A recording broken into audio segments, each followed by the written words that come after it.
આવનારા દિવસોમાં મારી સાથે ન્યાય થશે। સત્યને ગમે તેટલો પરેશાન આ પોલીસ અને ભાજપના લોકો કરશે પણ સત્યનો વિજય થશે। એ લોકોએ મારા અવાજને દબાવવાની કોશિશ કરી છે પણ આ અવાજ હવે દબાવવાનો નથી।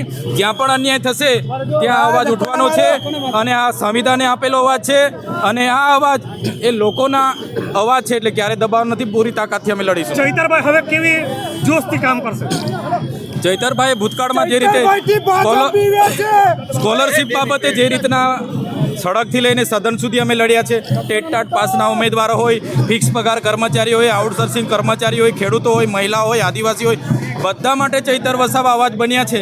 એ જ અવાજ આવનારા દિવસોમાં પણ બનશે।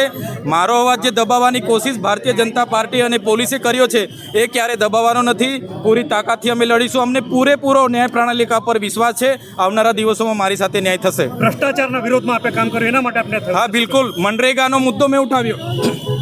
કેટલાક પ્રધાનમંત્રી આવાસમાં હપ્તાઓમાં જે કમિશન લેતા હતા એ ઉઠાવ્યું એટલે ભાજપના નેતાઓને, કેટલાક કર્મચારીઓને અને આઈપીએસ અધિકારીઓને ગમ્યું નહીં એટલે આ ખોટો કેસ મારા પર બનાવેલો છે। જી ધન્યવાદ। જય જોહર, જય આદિવાસી। આગામી ચૂંટણીમાં જે પ્રકારે આમ આદમી પાર્ટીના રાષ્ટ્રીય નેતા અરવિંદ કેજરીવાલજી, સુદાનભાઈ ગઢવી, અમારા પ્રમુખ ગોપાલ ઇટાલિયા, સૌની આગેવાનીમાં અમે બધા સાથે રહીને પૂરા ગુજરાતમાં જે 9000 બેઠકો છે, 9000 બેઠકોમાં અમારા ઉમેદવારો મજબૂત ઊભા રહેશે।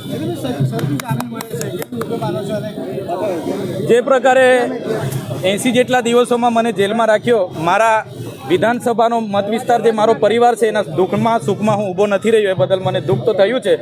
જે પ્રકારે મેં ખોટા ફરજી કેસમાં મને જેલમાં નાખ્યો છે ત્યારે આ ભારતીય જનતા પાર્ટીની નીતિ છે। એક વિપક્ષના ધારાસભ્યને કઈ રીતના દબાવી દેવો એ આ એક ઉત્તમ ઉદાહરણ છે। મને એરેસ્ટ કરી દેવામાં આવ્યો, જેલમાં નાખી દેવામાં આવ્યો અને વડોદરા જેલમાં રાખવામાં આવ્યો। આ ભારતીય જનતા પાર્ટી એવું ઈચ્છે છે કે ચૈતરભાઈ વસાવાને દબાવી દઈએ, એમને અમારી સાથે લઈ લઈએ, પણ ચૈતર વસાવા દબાય એવા નથી। આ ચૈતર વસાવાનો માત્ર અવાજ નથી, આ ચૈતર વસાવાને સંવિધાને આપેલો અવાજ છે। આ ચૈતર વસાવાનો અવાજ એ જનતાનો અવાજ છે। આવનારા દિવસોમાં સડકથી લઈને સદન સુધી ઉઠવાનો છે। લોકોનો પ્રેમ મળ્યો છે એ જ મોટી વાત છે મારા માટે। હું એકલો નાનો માણસ છું, આટલી મોટી પ્રશાસન ભાજપા સામે લડી નહીં શકું, પોલીસ સામે લડી નહીં શકું, પણ જે આ જનતાનો પ્રેમ મળ્યો છે એ જ મારી તાકાત છે અને એનાથી આગળ વધતા રહીશું।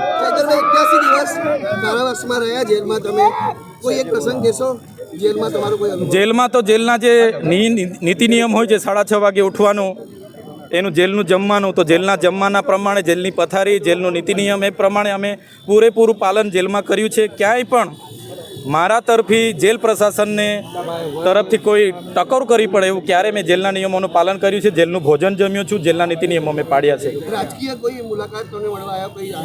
ના, અઠવાડિયામાં મારી ફેમિલી મુલાકાત થતી હતી અને અઠવાડિયામાં ફોન થતો તો, એના સિવાય કોઈ રાજકીય વ્યક્તિ સાથે મારી મુલાકાત નથી થઈ। ઓકે, ચાલો।